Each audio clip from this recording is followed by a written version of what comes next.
In Syria, we have more massacres. This is really unfortunate. About 35 people killed in the city of Homs. It includes at least 8 children, according to observers. Entire families have been slaughtered. Rami Abdul Rahman is the director of Syrian Observatory for Human Rights. He says there has been a terrifying massacre. The observatory said that 29 people were killed, including 8 children. There are conflicting numbers, of course, from the different groups, and it's very hard to keep track because, of course, Syria does not allow a lot of press in there. Sunni resident Karm Al-Zaytoun says it was, quote, racial cleansing. They are killing people because of their sect. There's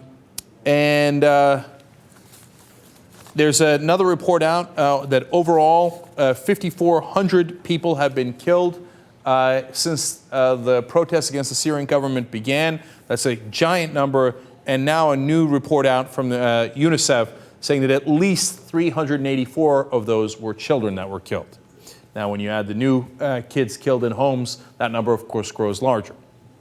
Now, I bring you that because it's an important and interesting news story, and I also bring it to you so that you can see how differently we react to different news stories. Now, if we wanted to make hay out of that Syrian story, and we wanted to, for example, invade Syria for one reason or another, that would be all over the U.S. press. You would, whenever you turn on your TV, whenever the politicians spoke, they'd be like, look at the 400 children massacred by Bashar al-Assad. How could he? We got to go in right away. Right? Now, look, if Iran so much as looks at us in a wrong direction, they say, hey, at some point we would like to have a nuclear energy program, not weapons, energy. How dare you? We have to attack, send in the warships, right?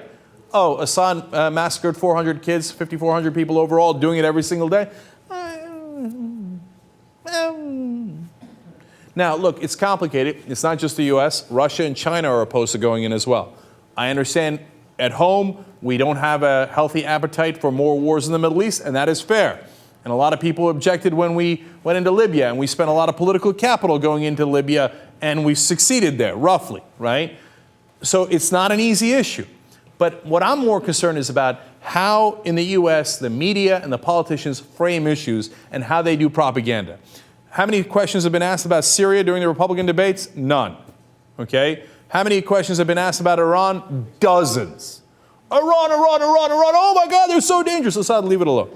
Now, why does the U.S. want to leave Assad alone?